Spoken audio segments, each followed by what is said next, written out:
다보스 포럼에서 중일 전쟁 언급으로 물의를 빚었던 일본 아베 신조 총리가 이번에는 집단 자위권을 확보하겠다는 뜻을 공식적으로 밝혔는데요. 국제적인 비난에도 아랑곳하지 않고 아베 정권이 우경화 행보에 나서는 이유가 궁금합니다. 전문가와 함께 이야기 나눠보겠습니다. 이면우 세종연구소 부소장님 나와 있습니다. 안녕하십니까? 예, 네. 안녕하십니까? 다보스 포럼에서 물의를 빚었는데 여러 가지 망언을 했죠. 아베 신조 일본 총리가 돌아오자마자 일본 의회에서 또 연설을 했지 않습니까? 그 자리에서 6월까지 집단 자위권을 확보하겠다는 뜻을 밝혔는데요. 예. 어떤 배경이 있는 겁니까? 결국은 아베 수상이 취임하면서부터 네. 지속적으로 추진하려고 했었던 안보력 강화라고 그럴까. 네. 그중에 핵심이 어떻게 보면 이제 집단적 자위권 확보라고 할 수가 있겠는데 그것을 올해 중에 자기가 임기하는 임기 동안에 추진하겠다고 하는 그런 그 일정 내지는 그 의지를 표명한 것이라고 생각해 볼 수가 있겠습니다. 앞서 다보스 포럼에서 아베 총리가 1차 대전을 비유한 발언을 했단 말이죠. 그러면서 일본과 중국 사이에 충돌이 일어날 가능성도 있다 이런 식으로 이야기를 했는데 뭐 자세한 발언 내용을 들어보면서 한번 이야기를 나눠볼까요? 네, 다보스 포럼에서였죠. 중국과 일본 사이에 전쟁이 일어날 수 있는지를 묻는 기자들의 질문에 중일 관계가 1차 대전 직전 영국, 독일 관계와 유사한 상황이라고 말했는데요. 또 1차 대전 직전 영국과 독일도 높은 수준의 무역 관계를 맺고 있었지만 양국 사이의 전략적 긴장은 1914년 무력 충돌로 이어졌다고 밝혔습니다. 이어 아시아에서 평화가 깨지면 세계가 엄청난 파장을 겪게 될 것이라면서 아시아에서 성장의 배당금은 군사력 확대에 낭비돼서는 안 된다고 덧붙였습니다. 네. 언뜻 들으면 뭐 군사적 충돌을 좀 피하자 이런 말로 들릴 수도 있겠습니다만은 뭐 주변국 특히 중국 같은 경우에는 뭐 일본의 경고로 받아들이는 분위기입니다. 어떻게 들으셨는지요? 제가 최근 진행되는 일중 간의 내지는 중일 간의 갈등이라고 그런 거에 대해서 내지는 그 동북아에서 진행되는 여러 가지 갈등 및 그런 거에 대해서 일종의 이제 지금 보면 탐색전적인 그런 측면이 있다고 제가 말씀드린 적이 있는데 그럼 무슨 얘기냐면 지금 아베 수상이 얘기하는 그런 여러 가지 것들이 지금 사태, 그러니까 갈등이라든가 이런 것이 결코 일본 때문이 아니고 어떻게 보면 중국의 부상이라든지 어떻게 보면 일본의 우경화도 이제 그러한 측면이 있다고 생각이 되는데 그런 식의 자기네들의 행위라든가 그런 거에 대한 그 설명 내지는 뭐랄까 중국 자기가 원인이 아니고 중국이 뭐 이런 식의 이제 얘기를 좀 비춰주는 것이 아니냐고 생각이 듭니다. 그만큼 어떻게 보면 이제 중국의 부상에 대한 위기의식도 많이 나타내는 그런 측면이라고도 생각이 듭니다. 아베 총리 같은 경우에는 우경화를 이끌면서 일본 내에서는 인기는 있지만 국제사회에서는 좀 그렇지 않은 것 같습니다. 특히 다보스 포럼에서 행보를 보면은 참 흥미로운데요. 박근혜 대통령이 연설할 때 앞자리에 와서 참관도 하면서 박수를 치기도 하고 또 기자회견에서는 여러 가지 이야기를 했단 말이죠. 과연 이 국제 무대에서 이렇게 아베 총리가 여론전에 나서고 있는 겁니까? 어떻게 보십니까? 저는 뭐 충분히 그러한 측면이 있다고 생각이 됩니다. 좀 전에도 말씀드렸지만 일종의 탐색적인 차원에서는 이러한 그 갈등이라고 그런 측면이 어디에 배격이 있는 것이고 어디에 유인이 있는 것인가라고 하는 차원 그런 차원에서 지금 어떻게 보면 일본 내지는 그 아베 수상은 자기네들이 추진하는 것은 적극적 평화주의다.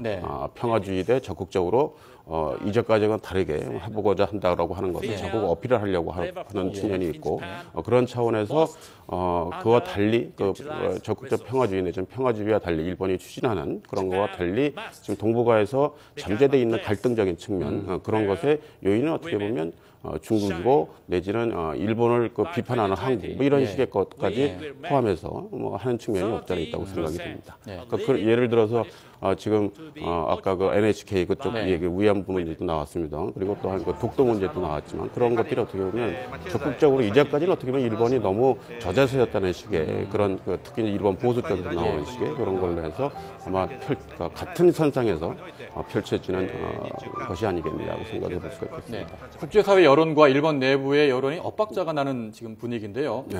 중국은 강하게 반발했습니다. 당장 변명을 할수록 본색이 드러난다. 이런 강한 톤으로 비판을 했고요.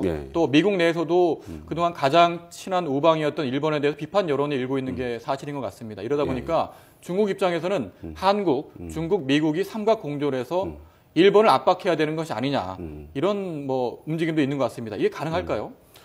중국은 당연히 이제 그런 그 전략을 필 거라고 생각이 되고요. 그럼에도 불구하고 한국도 네. 그렇지만 특히 이제 미국 같은 경우에 예.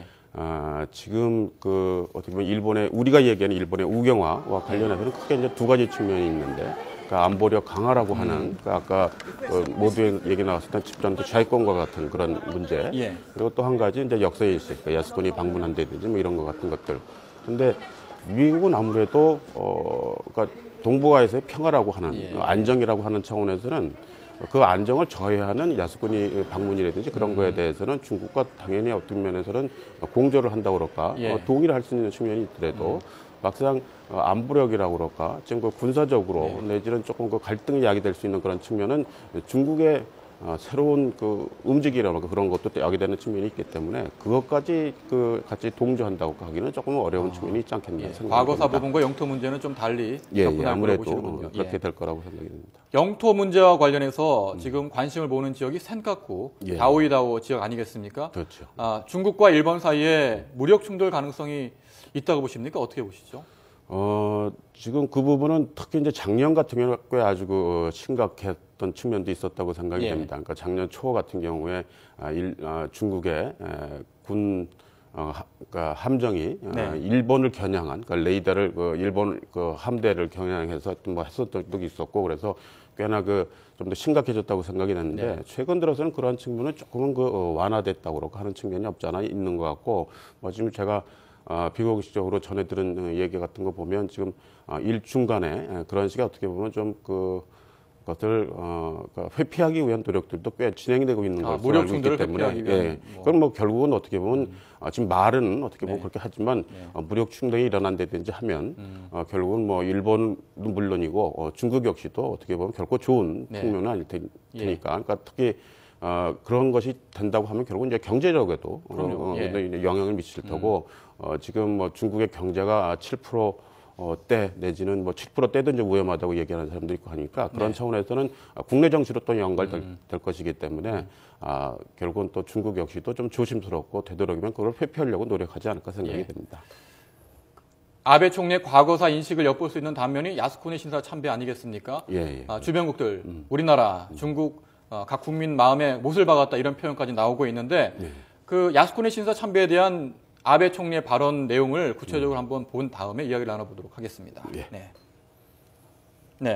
아베 총리는 말이죠. 야스쿠니 신사에는 전쟁의 영웅이 있는 게 아니라 전쟁에서 쓰러진 사람들의 혼이 있을 뿐이다. 이렇게 말했습니다. 또 야스쿠니 신사 참배가 A급 전범을 찬양하기 위한 건 아니다. 이렇게 말했는데요. 이런 말은 어떻게 해석해야 되는 겁니까?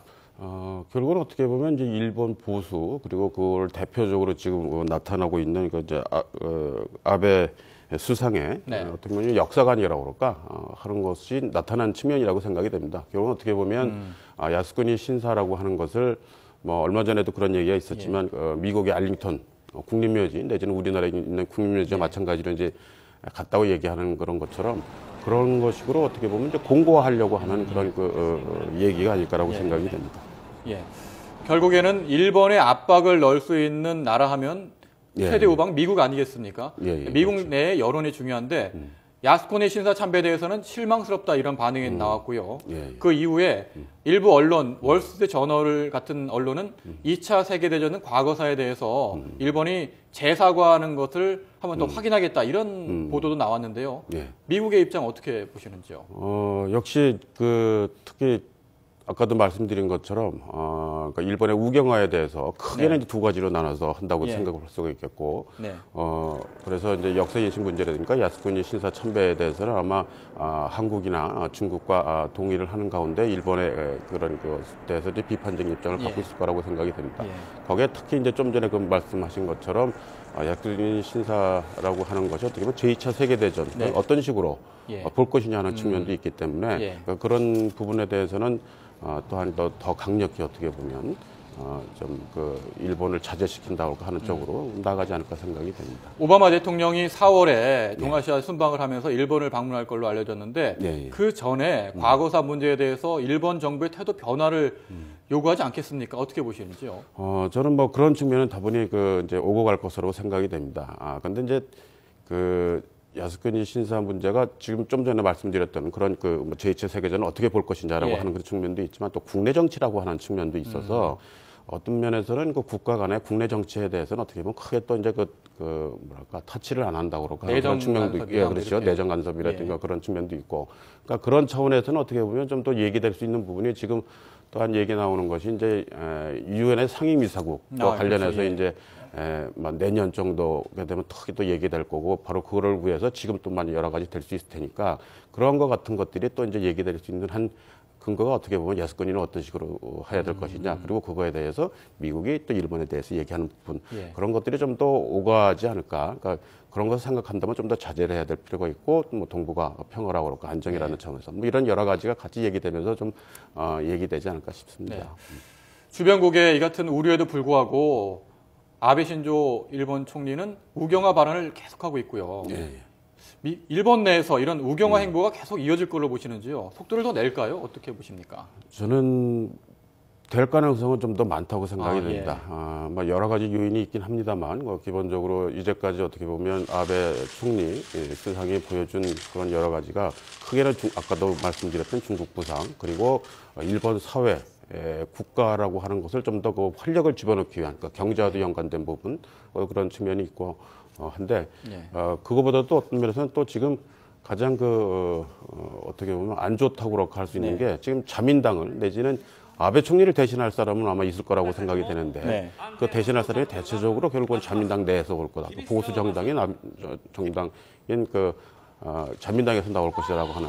달리 얘기를 하면 자민당을 대체할 수 있는 정당이 지금 마땅히 나타나지 않는다는 차원에서는 좀 더 갈 수 있는 가능성, 아베 총리가 아니어도 그런 가능성은 좀 나타나지 않을까 생각합니다. 아베 총리의 그 행보를 보면은 참 엇갈립니다. 예. 말은 강하게 또 하면서 신년 메시지 이런 걸 보면은 주변국과 함께 손을 잡고 가자 이런 메시지도 보내고 도대체 속으로 어떤 생각을 하고 있는 걸까요? 그러니까 이제 일본의 그 문화라고 그럴까 그런 거에 대해서 여러 가지가 있지만 아주 다른 어떤 것보다 가장 얘기 많이 되는 것이 일본이라고 하는 국가를 지키는 차원에서 가장 그 현실주의적으로 나타난다고 하는 그런 측면이라고 할 수가 있겠습니다. 그래서 지금 나타나는 여러 가지들은 결국은 일본 국가를 뭐 일종의 재생이라고 그럴까 경제적으로 또 정치적으로도 그렇고 그런 차원에서 최대한 여러 가지 다를 뭐 시도하는 그런 측면이 있다고 생각이 되고 아까도 또 모두에 말씀드린 것처럼 결국은 지금 일본이 추구하는 이런 것들이 원인이 어디에 있고 뭐 그런 차원에서 자기네들이 제시하는 적극적 평화주의라고 자기네들은 그렇고 그렇지 못하는 갈등적인 조장은 다른 측면에 있다는 시각을 보여주는 그런 여러 가지 같이 복합적으로 작용한 것이 아닌가라고 생각이 됩니다. 그렇군요. 네, 일본의 우경화 행보를 알아봤는데요. 네, 오늘 말씀 여기까지 듣겠습니다. 지금까지 이면호 세종연구소 부소장이었습니다. 오늘 말씀 고맙습니다. 네, 고맙습니다.